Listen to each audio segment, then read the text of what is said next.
반갑습니다. 2028학년도 예시문항 제가 신유형 해설 해드리겠다고 했잖아요.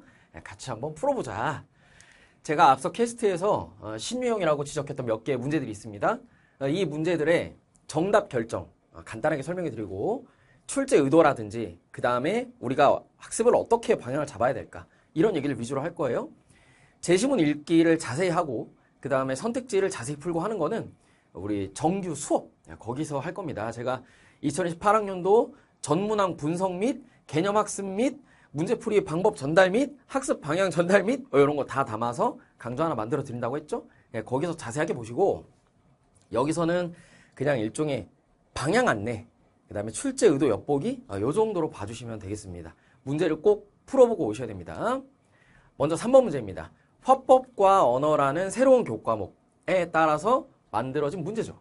근데 3번 문제가 언어 문제인데 그 제시문이 화법이거든요. 화법 제시문을 안 보더라도 이 3번 문제를 풀 수 있어요. 그리고 어쨌든 여러분이 언어를 공부하고 올 거니까 언어를 다 공부했다는 전제하에 이 보기 박스의 선생님의 이야기도 볼 필요가 없어요. 네, 그냥 ABCD만 보고 풀면 됩니다. 정답은 1번을 그냥 정하면 돼요. 왜 1번이 답이죠? 이런 건 이제 돼야 되는데 여러분이 이제 1학년이잖아. 그러니까 언어 개념이 부족해서 이것을 못 풀었을 수 있어요. 그래서 만약에 3번 문제를 못 풀었다. 언어 개념이 부족한 거니까 너무 상심하지 마시고 3학년 되면 다 풀 수 있어요. 언어 공부할 거잖아. 내신도 하고 모의고사도 보고 하다 보면 됩니다. 안 어려워요. 자, 여기서 보조용언을 얘기를 해야 돼요. 보조용언이라는 게 뭐냐면 본용언이 있고 보조용언이 있어요. 본용언이 말 그대로 본 뜻이에요. 이 용언은 동사, 형용사 이런 걸 말하는 거거든요. 그래서 본 뜻을 담당하는 애가 있고 보조용언은 그 본용언의 뜻을 강조해 주거나 몇 가지 의미를 보태 주거나 그런 역할을 해요. 그래서 본용언, 보조용언 구성해서 메인이 본용언이고 보조용언은 말 그대로 보조다. 이렇게 이해를 해주시면 되거든요. 그러면 우리가 A, B를 비교할 때 A 볼게요. 이해되고 있다. 믿게 되다. 할 때 여기서 메인 의미를 담당하는 말들이 뭐 같아요? 그렇지. A에서는 요거죠. 이해되다. 그렇죠? 그 다음 B에서는 뭐 믿다죠. 믿다. 이게 메인이에요. 그럼 보조용어는 뭘까? 뭐뭐 하고 있다. 뭐뭐 하게 되다. 이거예요. 있다, 되다가 메인 뜻이 아니라 이해와 믿다의 의미를 약간 다른 뉘앙스로 풀어주는 역할을 하고 있죠. 뭐뭐 하고 있다와 뭐뭐 하게 되다가 그런 뜻이야. 그러면 A와 B가 둘 다 보조용어를 쓴 거잖아요. 그러니까 A는 B와 달리 보조용어를 썼다. 이렇게 말하면 벌써 틀렸죠. 그래서 답을 1번으로 정하면 됩니다. 그럼 여기서 확신의 정도 요걸 가지고 헷갈렸을 수도 있는데 이거는 제가 의미를 좀 풀어드릴게요. 무슨 말이냐면 이 A 파트를 풀어봤을 때 이렇게 돼요. 저에게는 무엇인 듯 이해되고 있습니다. 이해되고 있다라고 할게요. 이 의미 구조죠. 근데 만약에 이거를 저는 뭐뭐라고 혹은 뭐뭐인 듯 이해하고 똑같은 거잖아. 이해합니다. 이렇게 보조용어 없이 딱 써봤다고 할게요. 그러면 여러분 한국인이니까 느껴보자. 어디가 더 확신이 세 보여요? 네, 밑에가 세 보이죠. 그러니까 A 문장은 보조용어 구성을 씀으로써 뭔가 한 발짝 물러나는 느낌을 준 거예요. 이해하니? 그러면 B는 어때요? 저는 뭐라고 믿게 됐습니다. 믿게 됐다라고 할게요. 근데 이거 대신에 저는 뭐뭐라고 믿습니다.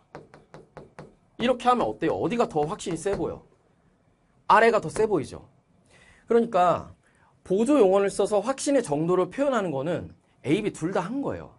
이렇게 이해를 하시면 됩니다. 그리고 여기서 정답은 그냥 이렇게 언어 개념으로 정해진다. 여기서 알려드릴 게 지금 캐스트 버전이라 칠판이 좁아가지고 제가 최대한 왔다 갔다 안 하려고 칠판 다 지우고 있거든요. 봐요. 이게 지금 이 문제의 소재는 확신의 정도를 어떤 식으로 다양하게 표현할 수 있냐 이거예요.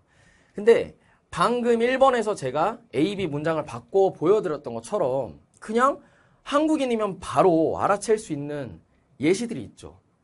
이해되고 있어요 보다는 이해합니다가 더 세 보이잖아. 이건 우리가 직관적으로 이해하거든요. 근데 여기서 4번 있죠.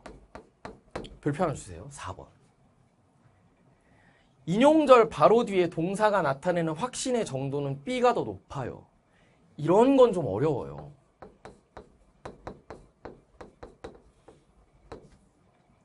왜 그러냐? 자, 생각해 보세요. B랑 C를 비교해 볼게요. 인용절은 뭐냐면 어떤 말을 인용한 부분을 말하는 거예요. 그러면 B에서는 안전이 편의보다 중요하다고, C에서는 안전이 평이보다 중요하다고. 똑같은 거네요. 요런 게 인용절이에요. 그러면 인용절 바로 뒤에 동사 뭐죠? 믿다와 보다예요. 이해되니? 그러면 B에서는 믿다, C에서는 보다인데 여기서 확신의 정도가 B가 더 높다. 다시 말해서 보다보다는 믿다가 확신의 정도가 더 높아요 라고 얘기하고 있잖아요. 우리가 언어 개념을 통해서 1번을 답으로 정할 수 있으니까 그런가 보다 하는 거지. 만약에 선택지 1번이 없다고 쳐봐요. 그럼 여러분이 자, 믿다와 보다 중에 뭐가 확신의 정도가 더 센가요? 라고 물어보면 답이 쉽나요? 이거는 정말 엄밀하게 들어가면 화자마다 직관이 다르단 말이에요.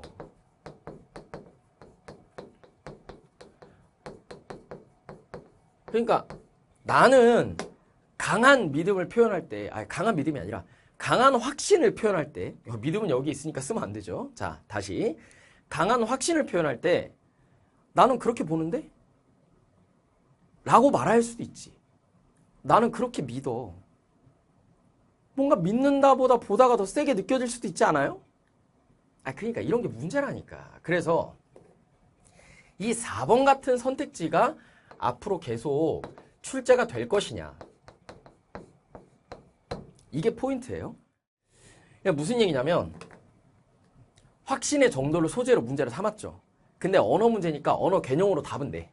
근데 일부 어려워지는 선택지에서, 판단이 어려운 선택지에서 이렇게 뭔가 말하는 상황 속에서의 직관적인 판단을 요구하는 선택지가 나올 수 있다. 그러면 우리가 좀 어렵다. 믿다 보다의 확신의 정도는 문법의 영역이 아니거든요. 우리가 문법 개념으로 공부하는 게 아니거든요.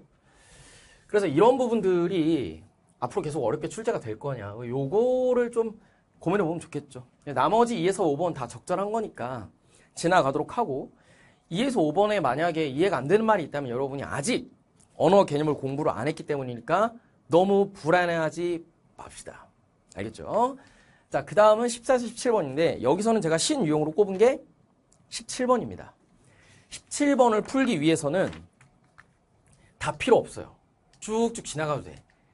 마지막 문단만 보면 돼요. 17번 문제가 이 비바 모델 접근 제어에 관한 설명이거든요. 근데 제가 이거 캐스트에서도 말했죠. 약간 논리 퍼즐 같다. 브레인 서바이벌 예행이 나온 것 같다. 독해가 안 어려워. 독해는 쉬워. 먼저 해볼까? 자, 비바 모델이에요. 가보겠습니다. 정보 주체는 자신보다 높은 등급의 문서는 쓰기 권한이 없어. 근데 등급이 같거나 낮은 문서에 대해서는 쓸 수 있어. 다음, 정보 주체는 자신보다 낮은 등급의 문서에 대해서는 읽을 수가 없다. 근데 등급이 같거나 높은 문서를 읽는 것은 허용된다. 그러면 우리가 이걸 정리할 수 있죠. 좀 위쪽으로 해볼까요? 쓰기, 그 다음에 읽기, 이렇게 두 개의 영역이 있고, 여기서 나보다 등급이 높다, 나와 등급이 같다, 나보다 등급이 낮다, 이렇게 세 가지 경우가 있을 때 쓰기에 대해서는 뭐 한다? 높으면 못 써요. 근데 같거나 낮은 데에 대해서는 쓸 수 있다. 읽기는 어떻게 해요? 낮은 거 못 읽어요. 근데 같거나 높은 건 읽을 수 있어요. 여러분 이거가 야 독해라고 하기도 뭐하다. 그렇죠? 그냥 정리하면 되잖아. 이렇게 표로. 그러면 비바 모델에서는 이 제어를 왜 이런 식으로 하냐. 야 낮은 등급의 문서를 네가 만약에 읽어. 그러면 너가 갖고 있는 정보의 신뢰도가 떨어질 수 있어. 낮은 등급의 정보는 퀄리티가 안 좋거든. 그거 하지 마, 이 얘기야. 이해되죠?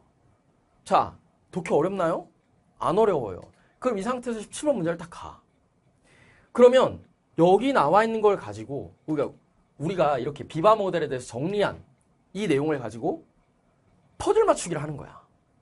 싹 보고 A 빈칸에 뭐가 들어가야 될지 채우는 거죠. 근데 이게 접근에 발상이 없으면 한 번에 안 돼. 근데 발상이 있으면 바로 돼요. 바로. 나 한번 해볼게. 들어와봐. 이거 진짜 재밌다. 나만 재밌죠. 죄송합니다.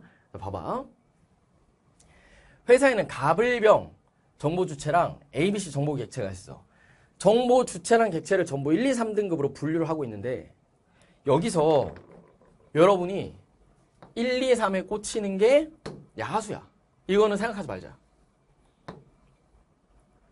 어차피 우리가 생각해야 되는 건 그냥 주체보다 정보가 높아요, 같아요, 낮아요 이것만 보면 돼.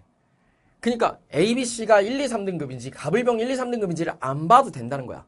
ABC와 가불병의 비교만 하면 돼요. 이해되니? 이 발상이 있으면 너무나도 쉽다. 그러니까 이 문제를 보고 이 발상을 하냐 못하냐로 풀이가 갈리는 게 좀 그래. 이거 국어 문제야? 자, 가보자. 여기서 이 R이 읽기 권한이고 W가 쓰기 권한이야. 그러면 보세요. 우리가 읽기 쓰기가 전부 가능한 거. 이 영역을 딱 봐봐. 무조건 어때야 돼요? 등급이 같아야 돼. 그러니까 갑은 B등급이야. 우와, 됐니? 이렇게 푸는 거란 말이야. 을은 A등급이죠. 돼? 그 다음에 병은요? C등급이지. 이게 1번이야. 이 표를 보고 1, 2, 3등급을 생각하지 않겠다. 같은 등급 인간을 매칭시키겠다. 이걸 어떻게 하냐고. 여러분이 이런 논리 퀴즈 퍼즐 같은 거를 많이 해봤으면 쉬운데 수도프 같지 않니? 해봤으면 쉬운데 아니면 좀 어렵잖아요. 야, 그럼 여기서 이제 뭐만 하면 돼? A, B, C. 줄만 세우면 되죠. 줄 세워봐. 어떻게 할래? 자, 여기 보면 병은요. A, B에 대해서 쓰기 권한만 있어요. 뭐는 못해? 읽는 거는 못해요. 그럼 쓰기 권한만 있는 쪽을 보세요.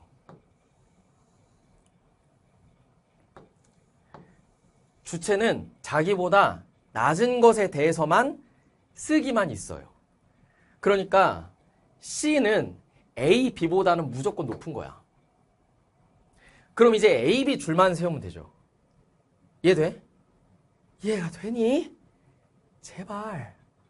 그럼 보세요. A가 C를 읽을 수 있죠. 읽기만 가능하지. 그러면 읽기만 가능한 것은 높아야 되거든. 그러니까 A가 C보다 낮은 건 여기서 확정이야. 그 다음에 B 보세요. A 입장에서 B에 대해서는 뭐만 가능해요? 쓰기만 가능하죠. 쓰기만 가능하다는 것은 A보다 B가 낮다는 거야. 그러니까 CAB. 이렇게 정렬이 되죠. 등급이. B가 제일 꼴등이야. 그러면 B 입장에서는 어떻게 되겠어요? 다 여기 A는 어때요? B 입장에서는 나보다 높은 거야. 그러니까 어떻게 해야 돼? 읽기만 하거든. 아, 천재 같아? 아니, 이게 그냥 보고 바로 팍 돼야 된다니까. 아니, 방법이 없어요. 그래서 저는 이 문제가 지금 저만 주목하는 건지 모르겠는데 독서에서 이런 식으로 변별을 할 건가? 라고 생각이 들더라고요. 이거 보니까. 접근 자체를 못한 학생들이 있을 수 있다. 자, 그러면 한번 가볼까요? 근데 사실은요. 답은 좀 허무해요. 답은 이 비바 모델의 존재 이유예요. 비바 모델에서는 뭐라 그랬어요? 낮은 정보를 참조하지 못하게 한다. 그랬죠. 그래서 읽기 권한이 없는 인간일수록 등급이 높은 거야. 이해하니? 응. 그러면 여기서 답 몇 번이야? 2번이잖아. 을이 읽기 권한이 많아. 그럼 을이 높을 수가 있나? 높을 수가 없지. 많이 읽을 수 있으면 얘는 급이 낮은 거야. 그죠? 그래서 비바 모델의 핵심으로 2번을 답으로 정하면 돼. 근데 우리가 현장에서 문제를 푸는 입장에서는 이 퍼즐 맞추기를 해야지 문제가 다 쉽게 풀리잖아요. 그러니까 이 1번, 3번, 4번, 5번의 경우에는 결국 이 퍼즐 맞추기가 문제풀이의 키가 되고 이런 발상적인 문제, 재미는 있는데 과연 앞으로도 계속 나올 것인가? 뭐 그 정도가 관전 포인트죠. 재밌죠 이거? 재미없니? 미안합니다. 나머지는 제가 다 풀어드린 겁니다. 그래서 요거는 지나가겠습니다. 자, 그 다음에 해볼 것은 24, 27번 제시문에 이번에 독서와 작문이라는 교과목에 따라 나온 신유형이죠. 이렇게 제시문을 2개를 주고 읽은 글, 그러니까 가와 나는 독서를 해라 이거야. 그래서 가나 독서를 바탕으로 해서 글을 새로 써라. 근데 여기서는 논증하는 글이 나왔어요. 그래서 이 글쓰기와 관련된 문제인 26번, 27번을 풀어드릴 겁니다. 그거를 하기 위해서는 일단 가나 제시문을 좀 읽어야 됩니다. 그래서 가볍게 읽어드리겠습니다. 가를 볼게요. 주어진 자원이 한정적 상황에서는 합리적 선택이 중요하다. 당연하죠. 합리적 선택을 위해서는 만족이랑 기회비용을 함께 판단해야 된다. 그러면 만족은 우리가 뭔지 바로 알죠. 근데 기회비용을 몰라. 그래서 기회비용 설명을 주죠. 기회비용은 어떤 선택을 함으로써 포기하는 게 뭔가. 내가 이 선택의 기회를 얻기 위해서 들여야 되는 비용. 이걸 말하는 거예요. 그럼 기회비용을 어떻게 계산하냐? 대안을 선택함으로써 실제 지출하는 비용이랑 다른 대안을 선택했다면 얻을 수 있었던 가치를 함께 고려한다. 좋아요. 그러면 기회비용의 발음 왜 이렇게 꼬이니? 기회비용이라는 게 뭐냐?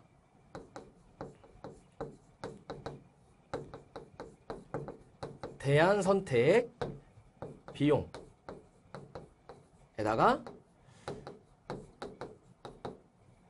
다른 대안의 가치, 이걸 더한 것이다. 자, 가볼까요? 일요일에 도서관에서 책을 읽으려고 했는데 친구가 공연 관람을 가자고 한다. 뭐예요? 예시입니다. 그래서 이 예시는 앞에서 설명한 기회비용의 개념을 여러분에게 이해시키기 위해서 도입이 된 겁니다. 근데 어렵진 않죠? 읽어볼까요? 자, 만약 공연 관람을 선택했어. 봐봐. 좋아. 그러면 공연 관람료가 내가 실제 지출하는 비용이야. 대안을 선택했을 때 들어가는 비용인 거지. 그리고 도서관에서 책을 읽는다면 얻을 수 있는 만족. 이거는 뭐예요? 다른 대안을 선택했을 때의 그 가치죠. 이해하니? 그래서 여기 나와 있죠. 가치에 해당한다. 지금 제가 얘기한 것처럼 예시가 나오면 이 예시가 설명하려고 하는 이 상위 개념들을 대입을 하면서 보시는 게 좋아요. 이게 습관이 좀 들어야 돼. 자, 그러면 좀 더 이어서 가볼까요? 기회비용을 구할 때 공연 관람료처럼 대안을 선택함으로써 지출한 비용, 이걸 고려하지 못하는 경우가 있대요. 하지만 그 비용은 만약에 다른 곳에 사용했다면 얻을 수 있는 만족을 포기한 거니까 기회비용에 들어가야 된다. 그렇죠. 아니 내가 공연 보는데 이만큼 돈을 썼다. 내가 만약에 이 돈을 다른 데 썼으면은 얻을 수 있는 만족을 포기한 거잖아. 그러니까 이것도 기회비용이란 말이야. 이해하죠? 네, 좋아요. 여기는 책 읽기라고 쓸까요? 다음. 합리적 선택을 할 때 고려할 필요가 없는 것도 있어요. 이거는 매몰 비용이다. 매몰 비용은 뭐냐? 이미 투입이 다 돼서 회수가 안 되는 거야. 오케이. 예를 들어보자. 내가 공연을 갔어. 근데 공연이 시시해. 그럼 내가 이거 계속 봐야 되나 할 때 우리 머릿속에 무슨 생각이 있어? 내가 여기 쓴 돈이 얼마인데 이 생각 하잖아. 근데 어차피 그 관람료는 내가 지불한 다음에 회수가 안 되죠. 이렇게 회수가 안 되는 거는 생각 안 해. 안 하고 뭐만 하는 거야? 앞으로의 선택이 가져올 기회비용을 산출하는 게 합리적이다. 내가 이 공연을 계속 봄으로써 얻을 수 있는 만족과 여기서 나가서 다른 것을 함으로써 얻을 수 있는 만족, 이 두 가지를 비교하라는 거야. 이미 들인 돈은 생각하지 말아라. 이 얘기죠. 자, 그 다음에 제시문 나와있는데 그러면은 여기 가에는 매몰 비용. 야, 매몰이 뭐야? 바보야? 매몰 비용 고려하지 말자. 이렇게 적어줄게요. 그 다음에 나를 보겠습니다. 자, 여기도 새로운 제시문이죠? 읽어볼게요. 어렵진 않아. 정책 영역에서는 정보가 충분한 경우에 대안이 가져올 결과를 서로 비교 가능하다고 본다. 우리가 정책을 할 때 A안을 할까 B안을 할까 고민하잖아요. 근데 이 두 가지 중에서 어떤 것이 더 나을까? 이거를 충분히 비교할 수 있다고 보는 거야. 근데 가치가 충돌하는 공공사업의 경우에는 가치 우선순위를 정하기가 어려워. 그런 상황에서 의사결정을 해야 돼요. 그래서 이러한 현실 정책 상황으로 인해서 딜레마에서의 의사결정이 주목을 받는다. 딜레마가 뭔가요? 두 개의 배타적 대안이 존재해. 여기서 배타적이라는 말은 무슨 말이냐면 내가 A, B 두 개의 대안이 있을 때 A를 선택하면 B는 무조건 배제가 되는 그런 상황을 말하는 겁니다. 이런 경우를 서로 배타적이다라고 표현해요. 그러면 두 개의 배타적 대안이 있고 두 대안이 가져올 결과가 상충적이고 대안을 지지하는 행위자들이 서로 대립하고 있다. 근데 내가 시간 내에 결정을 내려야 돼. 이게 뭐다? 딜레마다 이거야. 그러면 딜레마 좀 적어줄까요? 네, 핵심적인 거는 뭡니까? 대안이 충돌해.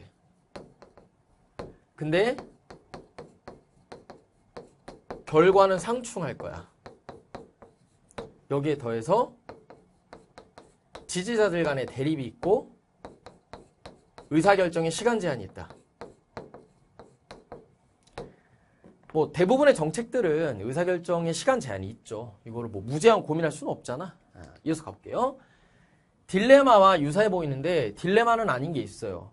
그것을 정보의 불확실성 또는 정책의 모호성과 관련된 상황으로 정리를 해주고 있어요. 내가 정보가 부족해서 결정이 어렵다. 이건 딜레마는 아니죠, 사실. 그죠? 그 다음에 정책이 뭐해? 애초에 야, 그래서 이게 뭐 하자는 건데 이게 명확하지가 않아. 그러면 결정이 어렵죠. 이런 건 딜레마로 치지 않는다는 거야. 됐죠? 자, 그 다음 갑니다. 딜레마에서의 의사결정에 관한 논의, 함의는 대안을 평가할 정보를 충분히 가져도 대안 비교가 어렵다. 왜요? 가치 개입하거든. 가치. 이 가치 우선순위를 매기는 게 너무 어렵다. 그럼 여기서는 핵심이 뭐라는 거예요? 아이고, 살짝 내려야 되는데. 그렇지. 가치 충돌에서 결정이 어렵다. 사실 가치라는 게 주관적이잖아. 그렇죠? 네, 좋아요. 자, 그 다음은 제시문 다입니다. 이게 장문 제시문이죠. 이거 한번 읽어볼까요? 우리 지역의 땡땡 부지의 하수 처리 시설 유치 여부를 연말까지 결정하자. 이때 사람들이 찬반을 다투고 있더라. 그러면 글 쓰면 어떻게 생각하냐? 처리시설을 유치하자라고 한 거예요. 왜요? 이게 합리적이니까요. 그러면 이제 이것이 합리적이라는 이유를 계속해서 말을 하겠죠. 자, 일단 지역 주민 소득 증가 효과를 말을 했어요. 시설 들어오면 소득 증가에 효과가 있어요. 연구 보고서까지 근거를 들어서 말을 하고 있다. 자, 그 다음 지역민의 정서적 만족도. 이거는 보면은 딱 바로 반론을 하고 싶을 수 있어. 왜냐면 하수 처리 시설이라는 거는 사실은 그 이름만 보자면 정서적 만족도는 떨어져야 마땅해 보이잖아. 그쵸? 근데 여기서 하수 처리 시설은 지하에 구축될 것이고 지상에는 공원이 들어설 거다. 여기에서 여가와 휴식을 즐길 수 있고 이런 게 가능한 곳에 사는 지역민이 정서적 만족도가 높다라는 이야기를 하고 있어요. 자, 어렵지 않아요. 그렇죠? 자, 물론 이거 예상 반론이죠. 이에 대해서 해당 부지의 환경적 가치가 중요하다며 하수 처리 시설 유치를 반대할 수도 있다. 그러나 뭐야? 내가 이 결정을 위해 산출한 기회비용은 해당 부지의 환경적 가치는 물론이고 기타 부지의 다른 가치도 다 포함한 거다. 나는 충분히 기회비용을 잘 도출했다. 그 얘기야. 그러니까 하수처리 시설 유치하자라고 주장하고 있어요. 장문은 보통 글쓰기 과정에서의 어떤 계획, 작성, 수정, 검토 이런 것들을 많이 물어봅니다. 그러면 다가 글의 초고라고 했으니까 여기서 어떤 계획으로 글을 썼는지, 여기다 어떤 내용을 보탤 수 있는지, 뭘 고칠 수 있는지 이런 걸 물어보겠죠? 이어서 가볼게요. 자, 26번을 보겠습니다. 이 문제는 논증하는 글이 뭐다라고 설명을 하는 건데 사실 여러분 1학년이더라도 뭐 굳이 필요 없죠. 이 설명. 그치? 당연한 얘기잖아. 논증이라는 게 나의 주장을 입증하는 거고 당연히 그것을 말할 때는 이유, 근거 이런 게 필요하고 예상되는 반론, 이에 대한 재반박 이런 게 들어갈 수 있지. 자, 여기서 다를 작성하기 위해 세운 글쓰기 계획이라고 했으니까 다의 내용과 이 선택지의 내용을 비교해봐라 이 얘기예요. 그래서 사실상 이런 글쓰기 계획 여부를 물어볼 때는 보통 실질적으로는 내용일치 여부로 수렴이 됩니다. 이 계획이 글에 잘 반영됐나를 확인하는 거잖아. 사실상 내용일치야. 답은 2번을 하면 되죠. 보세요. 자원이 한정적인 상황에서 발생한 논쟁이 첨예해서 갈등 해결이 시급하다. 그렇기 때문에 이것이 이유래. 그럼 무엇의 이유죠? 무엇의 이유지? 이 사람의 핵심 주장의 이유죠. 이 사람의 핵심 주장이 뭐예요? 하수처리 시설 유치하자 이거 아니야? 그러면 자, 제가 하수처리 시설을 유치하자고 주장하는 이유는 이것이 갈등 해결이 시급하기 때문입니다. 라고 말했나요? 그렇게 말한 적이 없는데? 이거는 그러니까 글쓰기 계획이 없었겠죠? 그래서 답을 2번으로 정해줍니다. 이해되죠? 나머지는 다 했던 얘기야. 생각해봐. 1번. 하수처리 시설 유치 쟁점에서 찬성 입장을 주장으로 제시했죠. 했고. 3번은요. 이거 하면 주민소득 증가할 수 있다. 연구 보고서 이런 거 있다. 말했잖아요. 괜찮고. 자기 주장을 뒷받침할 수 있는 근거지. 4번은요. 환경적 가치가 중요하다고 말할 수 있는데 나 기회비용 잘 산출했다. 라고 해서 예상 반론에 대해서 반박까지 다 끝내버렸죠. 전부 다 그냥 내용 있는 것들이야. 이해되죠? 이렇게 푸시면 되고. 다음은 27번인데 이것도 어렵진 않아요. 기본적으로 작문 문제들은 난이도가 아니야. 귀찮음이야. 여러분이 아직 1학년이라 감이 잘 안 올 수 있는데 공부를 하다 보면 수능 공부를 독서 문학 위주로 하게 돼요. 여기서 조금 더 보태면 언어 하는 거야. 화법 작문은 여러분이 본능적으로 안 하게 돼. 왜냐면 여기 시험지에 나와 있는 화법 문제랑 작문 문제를 풀어보면 알지만 너무 쉽고 당연한 것들만 물어봐요. 그래서 이것이 형태적으로 심리역이긴 한데 내용이 쉬워가지고 사실은 제가 이렇게까지 풀어드릴 게 없긴 하거든요. 그래도 한번 가보자. 자, 다를 작성어는 추가로 수집했대. 가나와 연결지어서 다의 A를 구체화할 거다 그랬을 때 여러분 여기서 제일 중요한 건 뭐냐면 이거 어디에 쓸까? 여기에 쓸게요. 오케이? 칠판이 좁아가지고 됐니? 봐요. 작문에서 가장 중요한 것은 글의 주제예요. 이거는 화법에서도 마찬가지긴 한데 내가 A를 좀 더 구체화하고 싶어요 라고 할 때 절대로 벗어나면 안 되는 게 주제야. 다시 말해서 지금 다에서는 야, 우리 하수처리 시설 유치하자. 나 이런 식으로 생각하니까 하수처리 시설 유치하는 게 합리적이라고 생각해. 이 내용을 벗어나면 안 돼. 이해되니? 자, 그럼 이 상태에서 보기 박스를 봅시다. 자, 정보 지식이 있어도 대안 비교가 어렵다. 어려울 수 있지. 그러면 이런 상황에 대해서 적극적인 대응으로 뭘 할 수 있냐면 절차적 합리성이 제한될 수 있어. 이것은 무슨 얘기냐면 야, 우리가 내용적으로 어느 게 더 합리적인지 판단하기 어려워. 이런 얘기가 왜 나와요? 자, 가나에서 말한 게 있어. 뭐 있니? 그렇지, 요거지. 가치가 충돌하는 상황에선 결정이 어렵다. 왜요?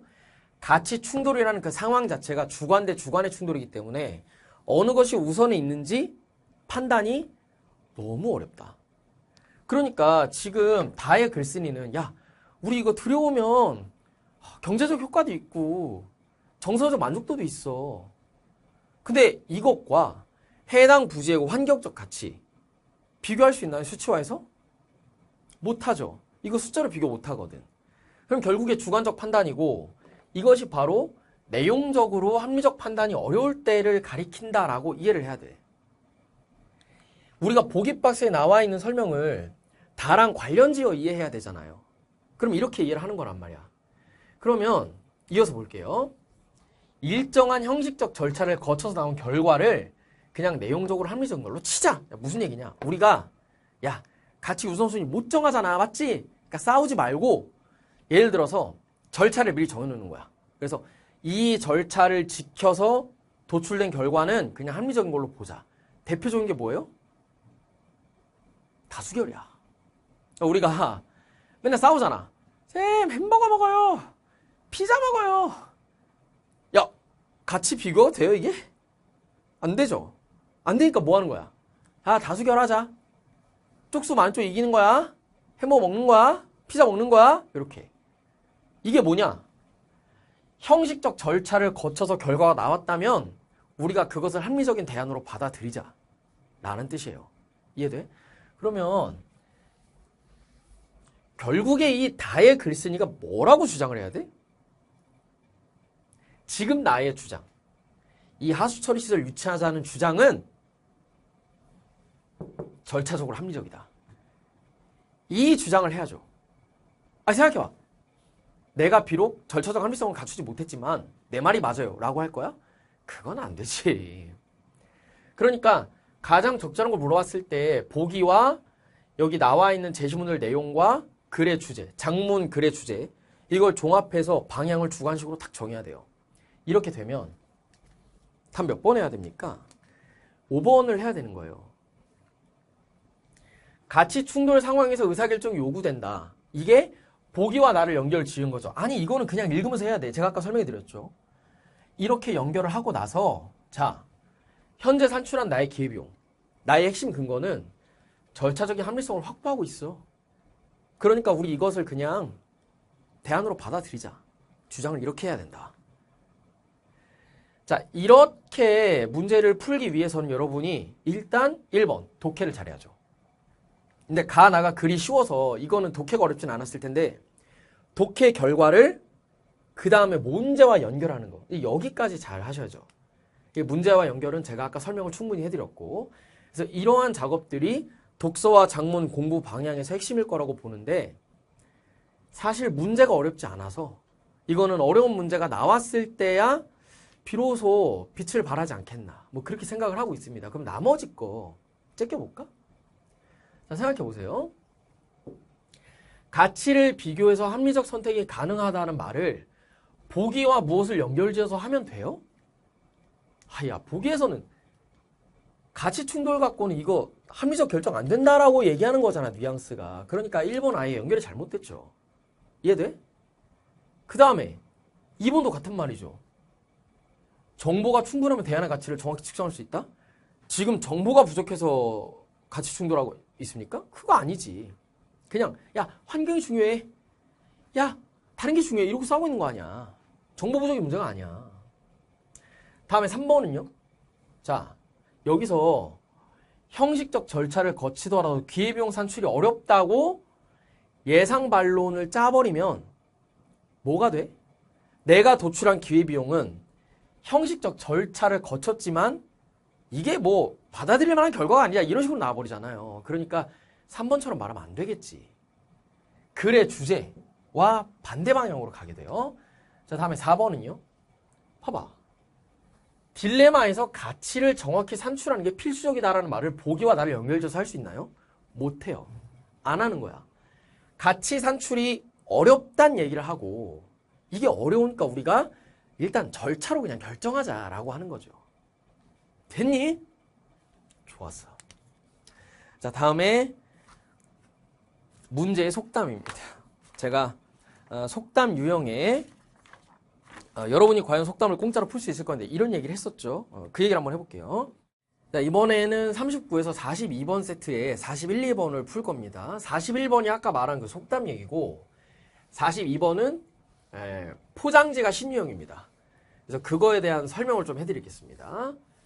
일단 글을 좀 읽어보겠습니다. 여러분 소설이든 시든 모든 문학작품에서 읽기의 핵심은 감정이에요. 등장인물이나 시라면 화자가 되겠죠. 그 작품 속의 인물이 표출하고 있는 감정, 그것을 이해하는 게 문학, 독해, 모든 장르의 핵심입니다. 이것만 잘하시면 돼요. 이것을 잘하기 위한 여러 가지 파생 개념들을 우리가 3학년 되면 같이 공부를 할 건데 일단 지금은 감정, 뉘앙스를 잡는 데만 초점 맞추시면 충분해요. 이것만 1, 2학년 열심히 하시면 사실 3학년 때 문학 공부 안 해도 될 수도 있어요. 저 농담, 과장, 허언 절대 안 합니다. 이거 진짜예요. 가보겠습니다. 그럼 지금 제가 여기 노란색으로 칠해둔 부분이 이게 뭐냐? 이 감정을 우리가 그려볼 수 있는 힌트들이에요. 읽어볼게요. 작년에 너무 더울 때였어요. B공단 성창비료 석교 공장에 노무과장이 장정 셋을 거느리고 집에 들이닥친 일이 있었다. 저 장정이라는 거는 좀 건장한 성인 남성 뭐 이런 거 얘기하는 거야. 그래서 깡패들처럼 온 거죠. 이렇게 왔어. 근데 그날은요 종옥이가 하필 또 시장에 나가가지고 나 혼자 집에 있을 때였어. 그럼 가볼게요. 김병국이란 작자가 누구요? 어떤 위인이가 쌍판 좀 봅시다. 여러분 드라마에서 쌍판 떼기 이런 말 들어봤나? 얼굴을 좀 과격한 뉘앙스로 표현하는 거야. 이게 쌍판 보자는 게 얼굴 보자는 거거든. 힘골 깨나 써보이는 한 장정이 기세등등하게 말했다. 이거 말하는 사람이 지금 김병국이라는 사람에 대해서 굉장히 감정이 안 좋아. 이해하니? 그러면 김병국이 있고 나가 있는데 나 여기는 이제 내라는 말이 여기 나오기 때문에 나를 쓴 거예요. 이들이 어떤 관계인지는 잘 몰라요. 근데 이 두 번째 대사를 보면 나오죠. 내 아들놈인데 당신은 누구예요? 네, 그러면 나와 김병국이 아빠 아들 사이고 기세에 눌렸다. 나는 지금 쫄았어. 생각해봐 여러분. 이따만한 남자애들 넷이 집에 쳐들어와가지고 야 이 새끼 어딨어? 이러면 쫄리잖아. 그 상황이야 지금. 이어서 읽어볼게요. 그렇다면 맞박 새파란 놈이겠구만. 그 새끼 좀 봅시다. 하고 윽박을 질렀다. 지금 김병국에 대한 감정이 굉장히 안 좋다는 걸 이해해야 돼요. 근데 답을 뭐라고 하냐? 아들이 집 없어요. 무슨 일이세요? 이렇게 했는데 걔 내가 작살 낼 거야. 암모니아 가스가 아니고 진짜 동물 아가리 퍼 넣어가지고 할 거야. 이런 식으로 얘기를 하는 거예요. 막 욕을 엄청 하죠. 또 다른 장정이 막 뒤지는 거야. 어딨어? 하면서. 그죠? 자, 이어서 가볼게요. 노무과장이 굉장히 점잖게 말해요. 그 소란 피워 죄송한데요. 그 병국이란 자제분 만나볼 수 있을까요? 그래서 앉혀놓고 말을 하는 거야. 사실은 말이죠. 하고 찾아온 이유를 노무과장이 말을 하죠. 선생님 자제분이 우리 회사를 상대로 관계로 진정서를 냈습니다. 근데 그 진정서 한번 보시겠어요? 하고 탁 준 거야. 줬는데 이렇게 쓰여있어. 성창비료 석교 공장은 연간 40억 규모의 흑자를 내면서도 폐기 처리 과정의 근본적 개선책이 전무함이 입증되었다. 8월 4일 새벽 2시 20분 당 공장은 야함을 틈타 암모니아 가스를 다량으로 배출해 가스가 폐수천을 따라 안개처럼 덮쳐 동징안 하류로 확산된 바 있다. 뭐야 이거? 꼬지는 거죠. 그치? 그러니까 이 공장 돌리는 사람들이 지금 열받은 거야. 이해돼요? 그래서 저 조서에 대해서 뭐라고 하냐면 정신병자 놈이 쓴 낙서라고 표현을 하고 있어. 같이 온 장정들 진짜 열받은 거야. 근데 이 아빠는요. 이게 아들놈이 낸 건가요? 이렇게 물어봐. 그랬더니 노무과장이 맞아요. 그 뒷조사를 제가 해봤는데 저 자제분이 상습범이시더라고요. 이거 풍천화학 아시죠? 6월에는 풍천화학 가가지고 이랬어요. 돌아다니면서 이러고 있는 것 같아요. 지금 이 사람이. 아니 노무과장이 말을 뭐라 그래요? 사람이 아닌 한갓 새나 물고기 그거 가지고 지금 자제분이 이러고 있어요. 이거 곤란해요. 이러고 있는 거야. 그죠? 그 국민소득 1,000달러 달성이 오늘날 조국 근대화가 뭘로 이루어졌는지 선생님도 아시잖아요. 근데 그 새나 물고기 때문에 암모니아 가스 그거 조금 그 아드님 좀 어떻게 해주셔야겠습니다. 이렇게 얘기하는 거야. 그래서 막 열받은 거죠. 같이 온 사람들. 아니 사람이 아니라 한갓 새와 물고기가 죽었다고 진정을 내? 이러면서 그 빈대 잡겠다고 저 초가삼간 태우겠다는 미친놈 짓거리를 내가 뿌리 뽑아버릴 거야! 이러면서 화를 막 내고 있어요. 이해되니? 그러면 공장 사람들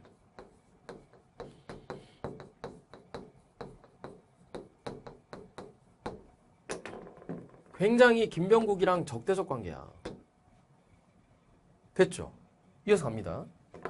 중략 이후에요. 요즘 제 딴에는 그 조류와 공해 문제를 연구한답시고 모르긴 하지만 그 일 때문에 심려를 끼쳐드리지 않았나 이렇게 얘기하는데 자 이게 누구 대사인지는 이 말을 더듬는 걸 보면은 나의 대사일 것 같다라고 추측이 되죠. 이어서 읽어볼게요. 자제분은 그 군 통제구역 출입 어떤 처벌을 받는지 알만한 사람인데 너무 무모한 행동을 했습니다. 아무리 그리 정당해도 저 부대 양해를 구해야죠. 이렇게 말을 해주는 거야. 근데 아빠인 나는 살짝 감싸면서 요즘 말로 실드를 치면서 그쵸? 말해주는 거야. 그게 야영하다가 자기도 모르게 했겠죠. 선처해주세요. 제가 아비된 제가 단단히 주의를 주겠습니다. 하고 불러 나온 거야. 그래서 이 김병국을 데려와서 얘기를 하고 있죠. 이쪽에. 그죠? 그러고 나서 아버지가 말하기를 너 도대체 어떻게 된 거야? 통금 시간에 허가증 없이 해야 못 다닌 거 몰라? 이렇게 화를 낸 거야. 노기를 띠면서 말했다. 왜냐면 생각해봐. 아버지 입장에서 지금 얘 무사히 데리고 나오려면 뭐 해야 돼요? 혼내는 액션을 취해야 돼. 맞잖아. 그런 액션이야. 그랬는데 김병국이 뭐라 그래요? 본인은 아니었어요. 동진강하고 삼각주에 갑자기 새들이 집단으로 죽어서 그 이유를 캐내려고 하다가 쫓아가다가 하면서 머리를 떨궜다. 그럼 김병국 지금 뭐 하고 있어요? 군부대랑 또 대립각을 세우고 있죠. 진짜 이거 피곤한 상황이에요. 아빠 입장에서. 그치? 자, 내용 어렵지 않아요. 41번에 이게 정답 1번이거든요. 여기 빈대 잡다 초가삼간 다 태운다. 이게 생각해보세요. 빈대를 잡는 게 뭐야? 되게 사소한 일이야. 근데 빈대 잡는 게 이렇게 하나 둘 손으로 때려잡는 게 너무 힘드니까 뭐 하는 거야? 집에다 불을 질러. 그래서 빈대 잡으려고 초가삼간 다 태운다. 그러니까 비유적으로 표현한 거죠. 그 환경 문제 조금 해결하겠다고 이 조국의 근대화를 우리의 산업화를 그렇게 방해할 거냐? 1번이야. 근데 우리가 잘 모르는 속담이나 사자성어가 여기 나온다면 문제가 좀 어려워질 수도 있지 않겠냐라고 생각을 해볼 수는 있겠죠. 그 부분만 신경을 좀 써보면 되지 않을까. 요거는 나중에 뭐 EBS든 뭐든 좀 28학년도 대비해서 이런 속담류의 문제들이 좀 쏟아져 나오면 제가 그걸 좀 보고 대비가 필요하다 싶으면 캐스트로 준비해 드릴게요. 알겠죠? 속담을 돈 받고 팔 수는 없고 무료 수업으로 캐스트로 풀겠습니다. 자, 그럼 42번. 이 문제가 어렵진 않아요. 우리 기존의 문학 문제 보기 박스 섞어서 나오는 거 있죠? 그거랑 그냥 똑같습니다. 근데 이 학습 활동을 잘 읽어야 돼요. 만약에요, 이 네모 박스 있죠? 이 학습 활동 안에 네모 박스 여기까지만 나오면 요거는 그냥 우리가 기존의 보기 박스 푸는 프레임하고 똑같이 풀어버리면 돼요. 안 어려워. 근데 여기 봐. 아마도 문제를 풀 때 학습 활동에 있는 저 안내 멘트를 놓쳤을 거예요. 작가의 인식을 정리해보자. 그러니까 지금 뒤에 나와 있는 선택지 있죠. 이것은 작가의 인식을 정리한 겁니다. 우리가 작품을 읽고 독자로서 이 둘을 연결했다 그런 게 아니라 만약에 작가가 사회생태주의라는 걸 바탕으로 글을 썼다면 어떠한 인식을 하고 있었을까요? 를 추측하는 거예요. 뉘앙스가 기존의 보기박스 문제들하고는 조금 달라요. 기존의 보기박스 문제들은 보기를 참고해서 윗글을 감상해라, 이해해라, 혹은 함께 읽고 반응을 보여봐라. 어떤 독자 혹은 수험생의 입장으로서 봤는데 이거는 사실상 창작자의 입장에서 보고 있죠. 이 문제는. 네, 그렇기 때문에 살짝은 특이하다라고 볼 수 있어. 그러나 문제가 어렵진 않아요. 이해돼? 자, 여기서 답을 4번을 하셔야 되는데 보기 박스에 있는 내용 있죠. 이거랑 선택지랑 합이 안 맞으면 그냥 답으로 골라주면 되거든요. 여기 학습활동을 그냥 보기 박스로 친다 했을 때 가볼게요. 이 사회생태주의에서는 근대화, 경제개발, 권위주의, 안보위기 등 생태주의와 충돌할 수 있는 우리 사회의 지배담론에 주목했다 그랬어요. 그러면 권위주의를 가지고 말을 하겠다. 권위주의는 우리 사회의 지배담론의 차원에서 말이 나와야 돼. 근데 이 4번 선택지를 보세요. 병국이 아비된 제가 단단히 주의를 주겠다고 말하는 설정이 있어요. 그러니까 제가 잘 타일러 볼게요. 죄송합니다. 라고 말하는 이 설정이 권위주의 담론이냐? 야, 이건 좀 오바가 심하지 않니? 아빠 말을 잘 듣는 아들이어야 돼요. 이게 권위주의야? 그럴 거야, 진짜로? 이게 사회를 지배하고 있는 담론이야? 생태주의랑 충돌해? 아빠 말 잘 듣는 게? 진짜 돌아버리겠다. 좀 너무 나갔죠? 이렇게 엉뚱한 내용을 쓰고 있으면 답을 주면 돼요. 그리고 보통 이런 경우는 다 또 내용 해석으로도 풀리거든요. 일단 지금 1학년 입장에서는 이 내용을 푸는 걸 잘해야 돼. 이 보기 박스와 선택지를 비교하는 건 일종의 문제풀이 스킬 요령 같은 거고 우리는 독해 영역에서의 구멍이 없는 상태를 만드는 게 1학년, 2학년 과정의 목표예요. 그러면 그걸 고려했을 때 병국이 공예 문제를 연구하지 못하도록 아빠 된 내가 타일를게요 라고 말하는 설정에 어떤 의미가 담겨있냐라고 봤을 때 자, 아버지가 자연의 훼손을 당연시한다. 그리고 그것을 보여주는 인물이다라고 작가가 생각했을까요? 자, 작가가 여기 아빠란 인물은 아들을 타이를 때 권위주의에 입각해서 타이르는데 권위주의에 입각해서 혼내는데 이것을 통해서 이 권위주의 담론이라는 거는 환경 파괴를 당연시한다를 드러내보자. 작가가 이렇게 생각했을까? 그거는 아니죠. 지금 여기 아빠로서 그냥 아들의 난처함을 구해주려고 한다고 봐야지. 내용을 봐도 이상한 말이 돼요. 4번을 답으로 하는 거고 나머지는 이거 그대로가 다 작가 인식 해설입니다. 적절해요. 그래서 제가 따로 설명해 드릴 건 없습니다. 괜찮으시죠? 자, 그러면 마지막 신유형 43에서 45번 세트를 보겠습니다. 자, 여기서는 일단 문제를 먼저 건너가서 볼게요. 여긴데 가를 참고해서 나다를 감상해라 그랬죠? 원래는 보기 박스를 참고해서 작품을 감상해라 이런 식으로 계속 나오고 있어요. 요즘에는 최근 몇 년. 근데 가를 참고하라 그랬는데 가는 최시문이잖아요. 그쵸? 이게 지금 껍데기상으로 신유형이에요. 근데 이게 2017학년도에 나온 적이 있습니다. 이 유형이. 그래서 그때 유형이 부활했다. 이렇게 생각을 해주시면 되고 가를 보기 박스 취급을 하면 돼요. 근데 보기 박스보다는 훨씬 더 제시문들과 연관이 있다. 이게 어떤 차이가 있는 거냐면 예를 들어서 문제가 3개 있고 마지막 문제에 보기 박스가 있다 라고 하면 이 출제 형식은 3번 문제를 풀 때만 보기에 비추어서 작품을 봐라 이거예요. 그래서 이 보기 박스가 1, 2번에 영향을 줄 수 없어요. 그러니까 우리는 그냥 편의상 막 보기 참고해서 풀고 하는데 사실은 논리적으로는 이 보기 박스가 나머지 문제에 영향을 주면 안 되는 거거든요. 실제로 출제되는 것도 그렇게 돼 있고. 근데 가나다로 세트를 엮여 있으면 얘기가 달라. 어떻게 되는 거냐면 가에서 이야기하는 개념, 설명들이 다 예시로 나타나는 거야. 그러니까 모든 문제를 풀 때 가나다의 연관성을 고려할 수 있다면 너무 좋은 거예요. 왜냐면 이거 한 세트의 제시문이거든. 이해되죠?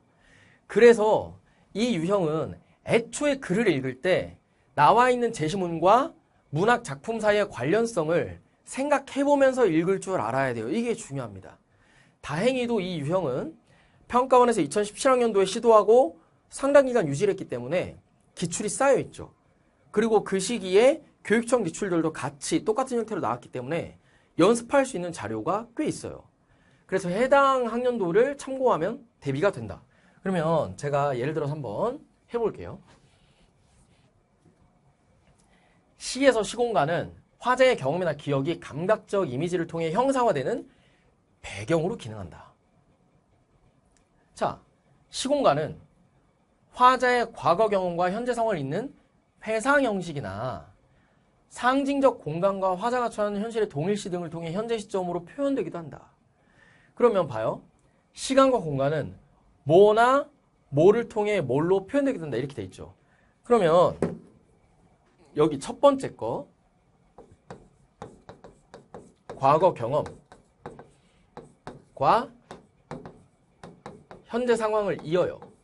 이걸 이어버리는 인 회상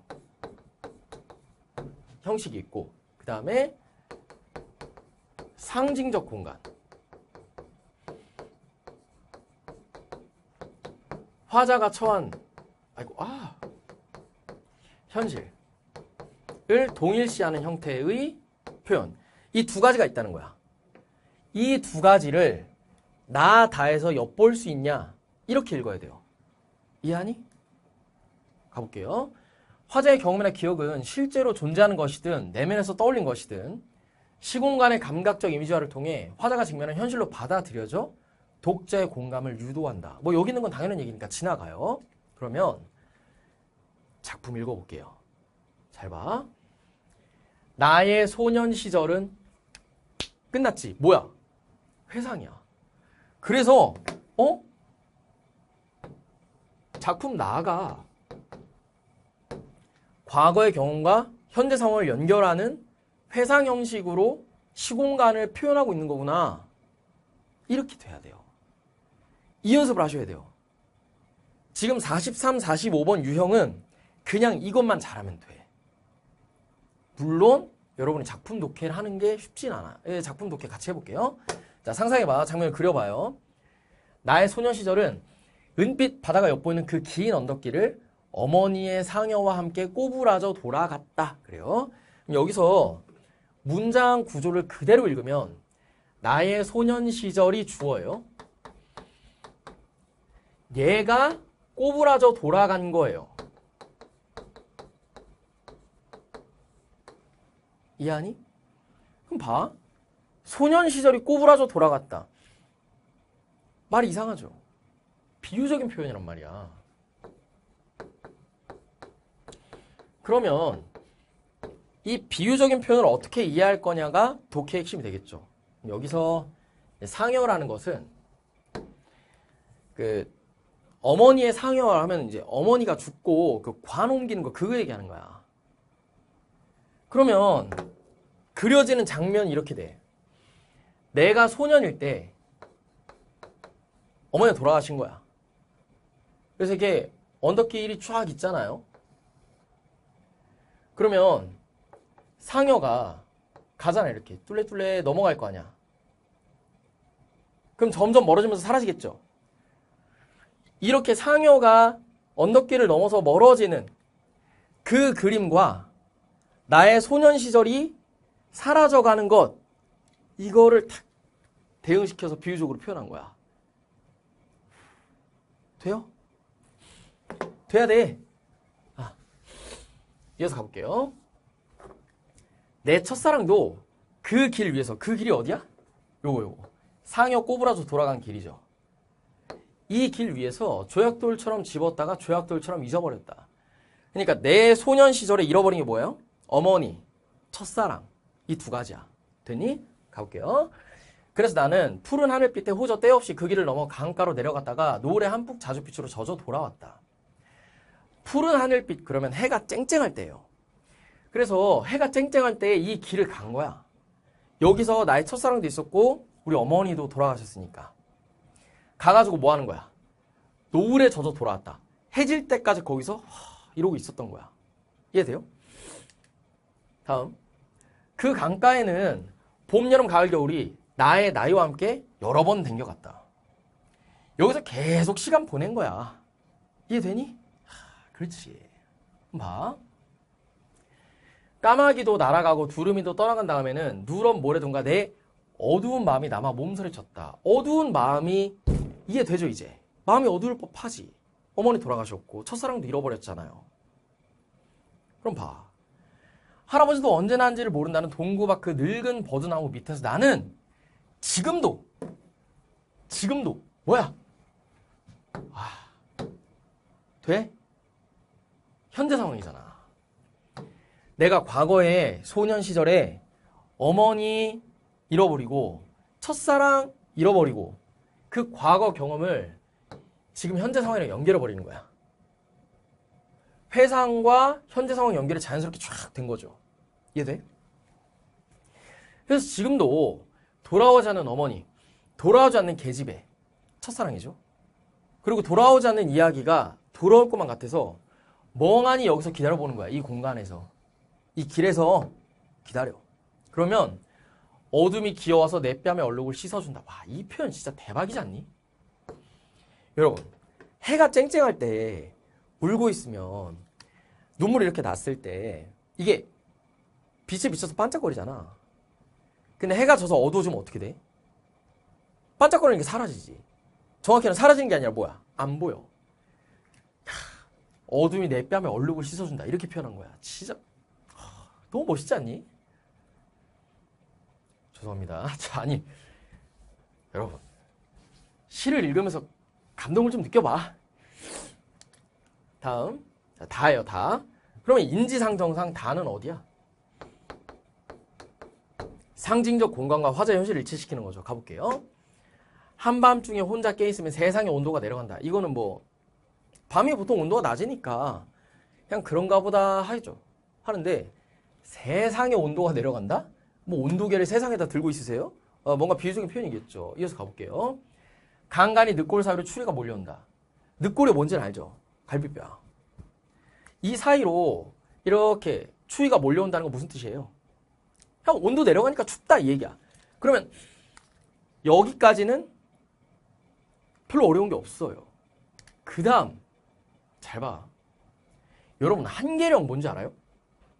한계령이란 지역이 있어. 살면서 한 번은 들어봤을 텐데 유명한 추운 언덕이에요. 그래서 등산도 하지 않고 땀 한 번 안 흘리고 내 속에서 마주치는 한계령 바람소리. 원래 한계령에 가려면 그 등산을 해야 돼. 땀이 엄청나야 되거든. 그래야 한계령을 갈 수 있는데 지금 나는 뭐야? 한밤중에 혼자 깨어있는 것만으로 추위를 느꼈어. 그래서 내 속에서 한계령 바람소리를 마주했다. 등산도 안 하고 땀도 안 흘리고 추위를 느끼고 있다. 한계령 같은 추위를. 이렇게 얘기하는 거야. 이 바람소리가 다 불어버려서 나 갈 곳 없고 머물지도 떠나지도 못해요. 그러니까 지금 내 속에서 한계령을 마주쳤거든? 이게 뭐야? 한계령이 여기 상징적 공간이야. 왜냐면 지금 화자가 실제로 한계령에 간 게 아니거든요. 그럼 한계령을 뭘 상징하는 거야? 화자가 처한 현실을 상징하는 거야. 이 현실이 뭐예요? 추위로 표현되는 어떠한 현실. 뭐 느낌상 안 좋은 현실이죠. 그지? 그래서 온몸 그대로. 내가 지금 몸이 얼어있죠. 왜냐면은 이 늑골 사이로 추위가 몰려오거든. 몸이 얼었거든. 이 몸 그대로 눈보라 속에 놓인다. 사실은 눈보라에 놓인 게 아니에요. 그거는 나의 상상이지. 나의 표현이지. 상징일 뿐이란 말이야. 나의 현실을 말하는 거야. 그래서 제목이 봐봐. 한계. 와.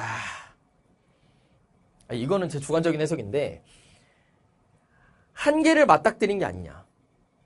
화자가.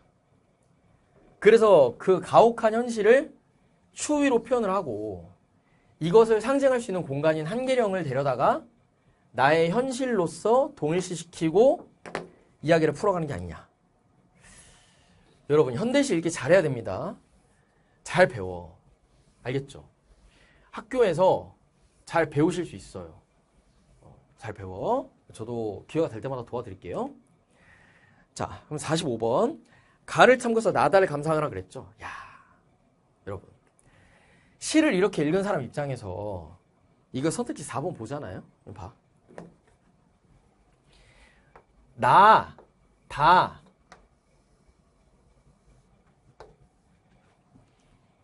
말 돼, 안 돼? 안 되지. 상징적 공간이 현재 화자가 처한 현실과 동일시된다는 걸 보여주는 건 작품 다예요. 나는 그게 아니야. 애초에 나에서 말하는 길 있죠? 그 길은 상징적 공간이 아니야. 내가 어릴 때 실제로 겪었던 길이고 내가 현재도 머무르고 있는 길이야. 내가 거기 가서 어둠이 눈물 씻어주는 거 맨날 경험하는 길이란 말이야. 이건 리얼이야, 리얼. 이렇게 독해를 하셔야 4번을 답으로 쉽게 고를 수 있다 이거예요. 괜찮아요? 그래서 이 유형은 제가 처음부터 강조했죠? 가나다를 처음부터 연관성을 염두에 두고 읽을 수 있어야 된다. 너무나도 중요합니다. 아시겠죠? 자, 그러면 이 정도 하겠습니다. 나머지는 다 적절해요. 네, 고생 많으셨고요. 지금까지 핵심 유형, 예시문항이니까 신유형 위주로 봐야겠죠? 신유형이 신유형이에요. 신유형 다 풀어드렸고요. 제가 정말 상세한 분석과 기타 관련 개념 학습들은 강좌로 따로 마련해서 준비를 해드릴 거니까 그때 같이 만나서 공부하는 걸로 하겠습니다. 긴 얘기 듣느라 너무나도 고생 많으셨습니다.